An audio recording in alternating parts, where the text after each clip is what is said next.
Taste the Daily. குரலார் Gopinathan sir, நிகழ்ச்சி உங்கள்கிட்ட ஆரம்பிக்கிறேன். தேசிய ஜனநாயக கூட்டணியோட பொதுக்கூட்டம் மிக பிரம்மாண்டமாக நடந்து முடிஞ்சிருக்கு. இந்த பொதுக்கூட்டம் தமிழ்நாட்டிற்கு என்ன செய்தியை சொல்லுது சார்? அதற்கு முன்பு வள்ளுவர் சொன்ன திருக்குறள், ஒரு அருமையான திருக்குறள், எண்ணிய எண்ணியாங்கு எய்துவ எண்ணியார் திண்ணியராக பெறின் என்று சொல்கிறார். அதாவது தான் எண்ணியதை சொல்லுபவன், சொல்வதை செய்பவன் தான் தலைவன்.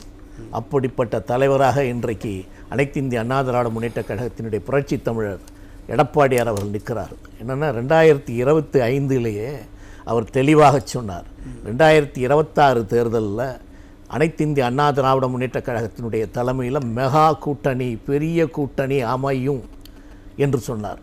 அதை இன்றைக்கு நிகழ்த்தி காட்டியிருக்கிறார். அதுதான் அவருடைய தலைவனுடைய அழகு. நீங்கள் திராவிட முன்னேற்ற கழகம் தன்னை பார்ப்பதை விட இந்த அனைத்து இந்திய அண்ணா திராவிட முன்னேற்ற கழகத்துடன் எந்த கூட்டணியும் வராது, எந்த கட்சியும் வராது, அது தனித்து தான் இருக்கும், அது தனித்து விடப்பட்டு விட்டது, எந்த கட்சியும் வராது என்று ஒரு பொய்யை திரும்ப திரும்ப சொல்லி கொண்டிருந்தார்கள். அப்படி ஒரு தோற்றத்தை இங்கே உருவாக்கி கொண்டிருந்தார்கள். அதை இன்றைக்கு உடைத்தெறிந்து இன்றைக்கு அனைத்து இந்திய அண்ணா திராவிட முன்னேற்ற கழகம் தான் 2026 ஆட்சியை அமைக்கப் போகிறது என்பதை நிரூபித்திருக்கிறார் புரட்சி தமிழர் எடப்பாடி அவர். அதனால் நீங்கள் பார்த்தீங்கன்னா ஒவ்வொரு நாளும் ஒவ்வொரு கட்சியும் வருது. என்ன காரணம்? அதை நீங்கள் முதல் சிந்தித்து பார்க்க வேண்டும். எதற்காக அனைத்து இந்திய அண்ணா திராவிட முன்னேற்ற கழகத்தை நோக்கி அனைத்து கட்சிகளும் வருகிறது?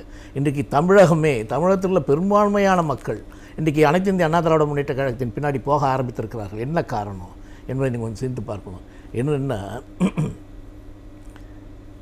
சிறுபான்மையராக இருந்தாலும் சரி, பாட்டாளிகளாக இருந்தாலும் சரி, தலித் மக்களாக இருந்தாலும் சரி, மற்ற விவசாயிகளாக இருந்தாலும் சரி, பாட்டாளிகளாக இருந்தாலும் சரி, தொழிலாளர்களாக இருந்தாலும் அத்தனை தரப்பினரையும் இன்றைக்கு அனைத்து இந்திய அண்ணா திராவிட முன்னேற்ற பக்கம் ஈர்த்திருக்கிறது. காரணம் என்ன சொன்னால், அனைத்து தரப்பினர்களையும் திராவிட முன்னேற்ற கழகம் ஏமாற்றி இருக்கிறது. இன்றைக்கு திராவிட முன்னேற்ற கழகம் இன்றைக்கு கடந்த 4.5 ஆண்டு ஆட்சியில் அனைத்து தரப்பினருமே ஏமாற்றி இருக்கிறது. விவசாயிகளை ஏமாற்றி இருக்கிறது, தொழிலாளர்களை ஏமாற்றி இருக்கிறது, அரசு ஊழியர்களை ஏமாற்றி இருக்கிறது, ஆசிரியர்களை ஏமாற்றி இருக்கிறது. இன்றைக்கு எல்லா தரப்பும் எல்லாருமே இன்றைக்கி ரொம்ப வெறுத்து போய் இன்றைக்கு அதை தூக்கி எறிய வேண்டும் என்ற நிலைக்கு வந்திருக்கிறார்கள்.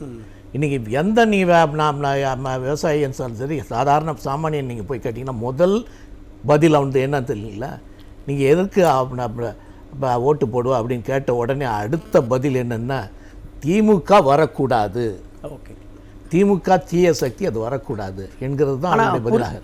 புரியுது சார். இப்போ நீங்கள் ஒரு விஷயம் சொன்னீங்க, அதிமுக பாஜக கூட்டணி உருவானதுலேருந்தே திமுக ஒரு விதமான பொய் பிரச்சாரத்தை மக்கள் முன்னாடி வச்சுக்கிட்டே இருக்காங்க. இந்த கூட்டணி தமிழகத்தில் வெல்லாது அப்படின்றாங்க, இதில் நிறைய கூட்டணி இந்த கூட்டணியில் சேராது அப்படின்லாம் சொல்லிட்டு இருந்தாங்க. இப்போ சமீபத்தில் அமமுக தேசிய ஜனநாயக கூட்டணியில் சேர்ந்த உடனே என்ன சொன்னாங்க, தினகரன் அவர்கள் அதிமுக பேரையே சொல்லலை, எதிர்க்கட்சி தலைவர் பேரையே சொல்லலை அப்படின்லாம் ஒரு விமர்சனத்தை பண்ணிட்டு இருந்தாங்க. ஆனால் இன்னைக்கு இந்த பொதுக்கூட்டத்தில் அவர் எதிர்க்கட்சி தலைவர் பேரையும் சொல்லியிருக்காரு. இதெல்லாம் திமுகவுக்கு ஒரு அச்சத்தை ஏற்படுத்தியிருக்கா? நிச்சயமாக திமுக இப்படிப்பட்ட ஒரு கூட்டணி அமையும் என்று அவர்கள் நினைக்கவே இல்லை. அதனால தான் இந்த பொய் பிரச்சாரத்தை பண்ணிட்டு இருந்தாங்க. ஆனால் எடப்பாடி அதில் தெளிவாக இருந்தார், கூட்டணி நிச்சயமாக அமையும்னு. இன்றைக்கு கூட நீங்கள் இதில் டைம்ஸ் ஆஃப் இந்தியாவில் என்ன எழுதுகிறாங்க அப்படின்னா, அதாவது என்டிஏ கூட்டணி என்று தான் முதல்வர் இவர் சொன்னார், பிரதமர் சொன்னாரே தவிர அதிமுக கூட்டணி என்று சொல்லவில்லை.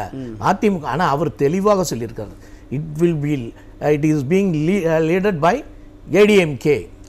ADMK is leading the alliance in Tamil Nadu, it is very clear என்று அவர் தெளிவாக சொல்லியிருக்காரு. அதை மறைச்சி இவங்க என்ன திரும்ப என்ன சொல்லிட்டு இருக்காங்கன்னா, அதிமுக கூட்டணின்னு சொல்ல என்டிஏ கூட்டணி என்று சொல்லிக்கிட்டு இருந்தாங்க. அது இப்போ அடிபட்டு போச்சு. ஸோ அங்கே எல்லா கூட்டணியில் ஒட்டுமொத்தமாக எல்லாருமே சொல்லிட்டாங்க, அதிமுக தலைமையில் தமிழகம் இந்த 2026 தேர்தலை கூட்டணியோட சந்திக்கிறது என்பது தெளிவாகிவிட்டது. ஆனால் இதில் இன்னொரு சந்தேகம், திமுக மீண்டும் மீண்டும் இந்த பொய் பரப்புரையை செய்வது ஏன் சார்? அதான் அவங்களுக்கு வேறு வழியே இல்லை. என்னென்னா, அவங்க என்ன நினைக்கிறாங்கன்னா, கடந்த தேர்தலில் மோடி வந்துடுவார், மோடி நம்மளை நசுக்கிடுவார், மோடி தமிழர்களுக்கு எதிரானவர், அதனால் மோடியை வைத்து தான் நம்ம பிரச்சாரம் பண்ணணும் என்று சொல்லி தான் அவங்க ஏமாற்றி சிறுபான்மையினர்கிட்ட ஓட்டு வாங்கிட்டு இருந்தாங்க. இன்றைக்கி சிறுபான்மையினர்லாம் ரொம்ப விவரமாயிட்டாங்க. இவர் மோடியை வைத்து ஓட்டு வாங்குறாரே தவிர சிறுபான்மையினருக்காக எந்தவித நன்மையும் அவர் செய்யலை என்பது சிறுபான்மையினர் புரிந்து கொண்டார்கள். இன்றைக்கி இஸ்லாமிய சகோதரர்கள் எடுத்துக்கொண்டால் அவங்க தெளிவாக சொல்கிறாங்களே. இஸ்லாமிய சகோதரர்கள் என்ன சொல்கிறாங்க, எங்களை கைது செய்து இன்றைக்கு கோயம்புத்தூரில் இருக்கிறவங்களை விடுதலை செய்ய வேண்டும் என்று நாங்கள் வழக்கு சுப்ரீம் கோர்ட்டில் போட்ட பொழுது, இவர்களை விடுதலை செய்தால் நாட்டுக்கு கலவரம் வந்துவிடும், இவர்கள் தீவிரவாதிகள் என்று அங்கே அஃபிடவிட் போட்டவர்கள் திமுக காரர்கள். அப்போ எங்களை வைத்து நீ ஓட்டு வாங்கிட்டு, பிஜேபியை காட்டி எங்களை ஓட்டு வாங்கிவிட்டு எங்களை நீ ஏமாற்றி இருக்கிறாய், அதனால் உனக்கு போட மாட்டோம் என்று அவர்கள் வேறு புரிந்து கொண்டார்கள். அதே போல் நீங்கள் அரசு ஊழியர்கள்ட்ட நீ என்ன சொல்லி ஓட்டு வாங்கின, பழைய பென்ஷன் திட்டத்தை நீ நான் கொண்டு வந்து வருங்க அப்படின்னு சொல்லி தான் ஏமாற்றி தான் நீ ஓட்டு வாங்கினேன். இன்றைக்கு நீ என்ன சொல்கிற, நீ பணத்தை வாங்கிட்டு நாங்கள் பணத்தை பிடிங்குவோம், அதுக்கப்புறம் நான் ரிட்டையர் ஆகும்போது உங்களுக்கு தருவோம், அதாவது நாங்கள் ஓமி கொண்டு வருவோம், நீ அரிசி கொண்டு வா, நம்ம 2 பேரும் ஊதி சாப்பிடுவோம் என்று ஏமாற்றுவதைப் போல இன்றைக்கி அரசு ஊழியர்கள் நீ ஏமாற்றிருக்கிற. அதுலேயும் கொடுமை என்னென்னா, அரசு ஊழியர்களை நீ 2ஆக பிளந்திருக்கிற. அந்த அசோசியேஷனும் இன்றைக்கு 2ஆக உடைக்கப்பட்டிருக்கிறது ஒன்றால். என்ன காரணம் என்னென்னா, இன்றைக்கு ஒரு குழு என்ன சொல்கிறது என்று சொன்னால், எங்கள் குழுவில் இந்த மாதிரி அவருக்கு போய் கேக்கு ஊட்ட வேண்டிய அவசியமே கிடையாது, எங்களை ஏமாற்றி இருக்கிறாரு, பழைய பென்ஷனை கொடுக்குறேன்னு சொல்லிட்டு இன்றைக்கு இந்த உறுதியான பென்ஷன் கொடுக்குறேன்னு சொல்லி ஏமாத்துகிறாரு, அதனால் அவர்கிட்ட கேக்கு கொடுத்ததே தப்பு, அது எங்கள் தலைவர்களே தவறு செய்திருக்கிறார்கள் என்று ஒரு குழு இன்றைக்கு போராட்டங்களை தொடர்ந்து நடத்தி கொண்டிருக்கிறது சார். ஆனால் திமுக தொடர்ச்சியா ஒரு போலி பிம்பத்தை கட்டமைச்சிட்டு வராங்க. நாங்கள் முதலீடுகள் உள்ளிட்ட நிறைய விஷயங்கள் ஒரு போலி பிம்பத்தை கட்டமைச்சிட்டு வராங்கல்ல, அந்த போலி பிம்பத்தை இப்போ அதிமுக தலைமையிலான இந்த கூட்டணி உடைக்கிறதுனால அது திமுகவுக்கு பின்னடைவை ஏற்படுத்தும் அப்படின்னு திமுக பயப்படுதா? ஆமா, இன்னைக்கு மக்களுக்கு தெரிஞ்சிருச்சு அவங்க போலி பிம்பத்தை படைச்சிருக்காங்க. அவர்கள் ஓட்டுக்காக எதை வேணுமாலும் இப்படிப்பட்ட பொய்யையும் சொல்லுவார்கள். அதனால் அவர்கள் சொல்வது எதுலையுமே உண்மை இல்லை என்பதை மக்கள் தெரிந்து கொண்டார்கள். அது தெளிவாக அனைத்து இந்திய அண்ணா திராவிட முன்னேற்ற கழகத்தினுடைய பொதுச் செயலர் விளக்கி விட்டார். அதனால் இன்னைக்கு எல்லா கட்சிகளும் அவங்களை வர ஆரம்பிச்சிட்டாங்க. என்னன்னைக்கு நாளைக்கு ஆட்சி அமைக்கப் போவது அனைத்து இந்திய அண்ணா திராவிட முன்னேற்ற கழகம் தலைமையில் தான் ஆட்சியே வரும் அப்படி என்று எல்லா கட்சிகளும் வர ஆரம்பித்தாங்க, எல்லா தரப்பினரும் வர ஆரம்பித்தாங்க. ஒரே ஒரு உதாரணம் சொல்கிறேன், என்னென்னா இன்றைக்கு நாங்கள் வழக்கறிஞர் முறையில் நீதிமன்றம், அதாவது இவருடைய ஸ்டாலினுடைய வண்டவாளம் எங்கெல்லாம் போயிருக்கிறது என்பதை நீங்கள் தெரிந்து கொள்வீங்க. நீதிமன்றத்தில் இன்றைக்கு ஒரு விவகாரத்து வழக்கு வருகிறது. அதில் ஒரு பெண்ணு கணவனுடைய அந்த கணவனும் மனைவியும் நிற்கிறாங்க. அந்த மனைவி சொல்லுகிறாள், நான் கணவனோட போய் சேர்ந்து வாழ மாட்டேன், அந்த ஆள் என்னை கொடுமைப்படுத்துகிறான், இனிமேல் நான் வாழ மாட்டேன் என்று சொல்கிறாள். அதுக்கு கணவன் என்ன சொல்கிறான், நான் இனிமேல் கொடுமைப்படுத்த மாட்டேன், நீ கட்டாயம் வந்து வாழலாம் என்று கணவன் சொல்கிறான். உடனே நீதிபதி கேட்கிறார் அந்த பெண்ணை பார்த்து, அவர் தான் இனிமேல் கொடுமைப்படுத்த மாட்டேன்னு சொல்கிறாரு, நீ போய் வாழ வேண்டியதானம்மா அப்படின்னு சொல்கிறாரு. உடனே அந்த பெண் என்ன சொல்கிறார் தெரியுமா, ஐயா இவர் ஸ்டாலின் மாதிரி வாக்குறுதியில் வாரி வழங்குவார், ஒன்றை கூட நிறைவேற்ற மாட்டார், இவர் பொய் சொல்கிறதுல ஒரு மன்னர் ஸ்டாலின் மாதிரி, அதனால் அதை நம்புறதுக்கு தயாராக இல்லை என்று சொல்லுகிறாள். எப்படி போயிருக்கு பாருங்க. இப்ப ஸ்டாலின் பொய்யை சொல்லி ஊரெல்லாம் ஏமாத்தி கொண்டிருக்கிறார் என்பதை இன்னைக்கு நீதிமன்றத்தில் ஒரு சாமானிய பெண் சொல்கிறாள். அதுல இருந்து நீங்க தெரிஞ்சுக்கங்க இவர் எப்படி மக்களை ஏமாற்றி இருக்கிறார் என்பது நம்ம தெல்லை தெளிவாக முதற்கட்ட கருத்தை எடுத்து நம்ம தொடர்ந்து பேசுவோம். இப்போ அதிமுகவோட அந்த வெற்றி பயணம் தொடங்கிருச்சு அப்படின்னு தான் நம்ம இதை புரிஞ்சுக்கணுமா அந்த பொதுக்கூட்டம் முடிவை? இல்லை, நிச்சயமாக. அதாவது மக்கள் எதிர்பார்த்தது ஆரம்பித்து விட்டது. ஸோ மக்கள் என்ன எதிர்பார்த்தாங்க, அதாவது நீங்கள் ஒரு கேள்வி கேட்டீங்க, ஏன் திமுக இவ்வளோ பயப்படுறாங்க அப்படின்னு.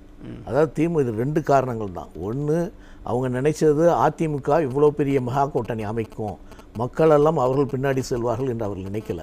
ஸோ இன்றைக்கு அது மாறிவிட்டது. அதுதான் தலைவருடைய சாமர்த்தியம், அவருடைய வெற்றி.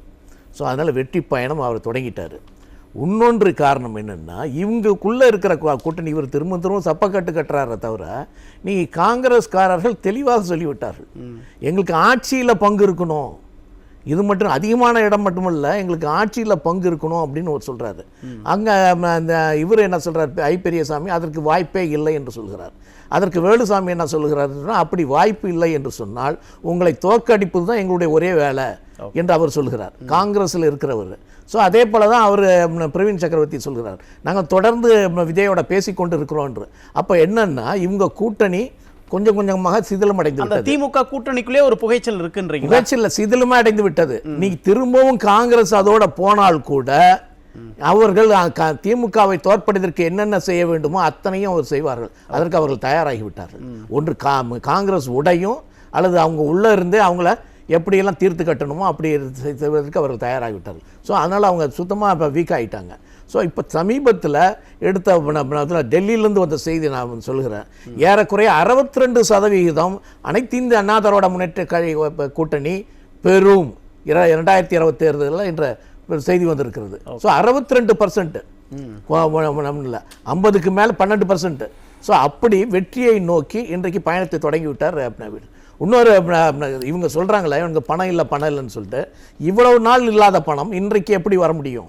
வந்திருக்க முடியாது. இல்லை சார், இதில் தான் இப்போ சந்தேகம். இப்போ அதிமுக கூட கூட்டணி கட்சிகள் யாரும் அமைய மாட்டாங்க, அந்த கூட்டணி வலுவிழந்துரும், நம்ம மக்களுக்கு வந்து புதுசாக திட்டங்களை அறிவித்து மக்களை ஏமாற்றி ஓட்டுக்களை வாங்கிடலாம் அப்படின்னு திமுக போட்டிருந்த கணக்கை இன்னைக்கு அதிமுக ஒரு மிகப்பெரிய வலிமையான கூட்டணி அமைச்சு அந்த கணக்கை வந்து தவிடுபொடி ஆக்கி இருக்கிறதுனால திமுக பயப்படுதா? நிச்சயமாக. என்னன்னா அதிமுக வந்து இன்றைக்கு பெரிய கூட்டணி அமைத்து விட்டது. அந்த கூட்டணியில் இருக்கிறவங்கலாம் இருக்காங்களா, அவங்க ஏறக்குறைய இவர் சொன்னது போல பழைய தேர்தலில் அவர்களால் சில பாதிப்புகள் அதிமுக வந்திருக்கும். ஸோ அவர்களெல்லாம் இப்போ இன்னைக்கு வந்துட்டாங்க. ஸோ அவர்கள் ஒன்றாக சேர்ந்து விட்டாங்க. என்ன சொன்னாங்க இவங்க, கூட்டணியாக இருந்தால் கூட எடப்பாடியும் டிடிவி தினகரனும் சந்திக்க மாட்டார்கள், இன்னைக்கு கையே குலுக்கிட்டாங்க. ஸோ அப்போ இவர்கள் சொல்லுகிற பொய்யெல்லாம் இன்றைக்கு வெளுத்து விட்டது. ஒன்று. இன்னொன்று, அதிமுக வந்து ஸ்ட்ராங்கான ஒரு கூட்டணி அமைச்சிருச்சு, இவங்க கூட்டணி சுத்தமாக சிதைந்து போய்விட்டது. 2. 3வது, பணம் மக்களுக்கு இப்போ தெரியுது, இவங்க பணம் கடைசி நேரத்தில் பணத்தை கொடுத்து ஏமாத்தலான்னு, அதுவும் எடுபடலை. நீங்கள் மாணவர்கள் என்ன சொல்கிறாங்கன்னு, நீ 14 லட்சம் அவங்க லேப்டாப் கொடுக்குறேன்னு சொல்கிற, நாங்கள் ஏறக்குறைய 30 லட்சம் பேர் இருக்கோம், எங்களுக்கு கொடுக்கல இந்த கடைசி வரைக்கும், அப்போ நாங்களெல்லாம் ஏமாளிகளா என்று கேட்க ஆரம்பித்து விட்டார். மத்திய அரசுலேருந்து 14,000 கோடி இந்த காவேரி இணைப்பு திட்டத்துக்கு கொடுக்கப்பட்ட பணத்தை நீ வாங்கவே இல்லை, யாரோடையே சண்டை போட்டுக்கிட்டு நீ அந்த பணத்தையும் வாங்கலை. ஸோ அப்போ நீ தமிழக மக்கள் மீது உனக்கு அக்கறை இல்லை. 3வது, நீ 100 நாள் வேலை திட்டத்தை 150 நாள் ஆக்குவேன் அப்படின்னு சொன்ன, இன்றைக்கு மோடி அவர்கள் 125 நாள் ஆக்குறாரு. ஸோ அதை நீ நிறைவேற்றாம நீ அதுக்கு எதற்கு தீர்மானம் போடுற, என்னென்ன பேர் மாற்றிட்டாங்க அப்படின்னு. அதிமுக வந்தால் கூட 150 நாளாக மாற்றுவோம்லாம் கூட வாக்குறுதி கொடுத்து, நிச்சயமாக நாங்கள் 125 நாள் அவர் மோடி ஆக்கிட்டாரு, நாங்கள் 150 நாள் ஆக்குவோம் என்று நாங்கள் சொல்லுவோம், அதை நிறைவேற்றுவோம். இன்றைக்கு எடப்பாடி எதையெல்லாம் சொன்னார், நீங்கள் ஒன்று இவங்க எடப்பாடி காலத்தில் என்னென்ன செய்தார்கள் என்று நீங்கள் கொஞ்சம் எண்ணி பாருங்க. நீ இப்போ கிராமங்களில் ஏழை எளிய மாணவர்கள் இன்றைக்கு ஏறக்குறைய ஒரு வருடத்திற்கு 600-700 பேர் மருத்துவர்களாக மாறுகிறார்கள் என்று சொன்னால் அதுக்கு எடப்பாடி தான் காரணம். ஆனால் புரியுது சார், இப்போ அதிமுக ஆட்சிக்கு வந்தாதான் மக்களுக்கான திட்டங்கள் கிடைக்கும் அப்படின்னு இப்போ மக்கள் வந்து உறுதியாக நம்ப தயாராகிட்டாங்க. நேரடியாக இப்போ திமுக வந்து கடனை வாங்கி தங்களுடைய வீட்டுக்கு எடுத்து சென்று விட்டார்கள், அது மக்களுக்கு கொடுக்கல என்பது மக்களுக்கு புரிந்து விட்டது. 5 லட்சம் கோடி கடனை மக்கள் தலையில் சுமத்தி விட்டு அந்த பணத்தொகையை மட்டும் இவங்க வீட்டுக்கு எடுத்துட்டு போயிட்டாங்க. ஸோ அதுதான் இன்றைக்கு 5 லட்சம் கோடி ஊழல் நடந்திருக்கிறது என்று தெளிவாக சொல்லுறாங்க. 5 லட்சம் கோடி இன்வெஸ்ட்மெண்ட் எங்க, முதலீடு எங்க இருக்கிறது என்பதற்கு இதற்கான எந்தவித ஆதாரமும் கிடையாது. ஸோ ஒவ்வொரு நேரத்திலையும் அதே போல சட்டம் ஒழுங்கு இருக்க, நீங்கள் புரட்சி தலைவி காலத்திலையும் சரி, எடப்பாடி அவர்கள் காலத்திலையும் அதிமுக தொண்டர்கள் நீங்கள் ஸ்டேஷனுக்கு போனாங்கன்னா தலைமையில் ஒரு வார்த்தை கேட்குறோம் என்று சொன்னால் வேணாம் நாங்கள் வந்துடுறோம் அப்படின்னு சொல்லி வந்துடுவாங்க.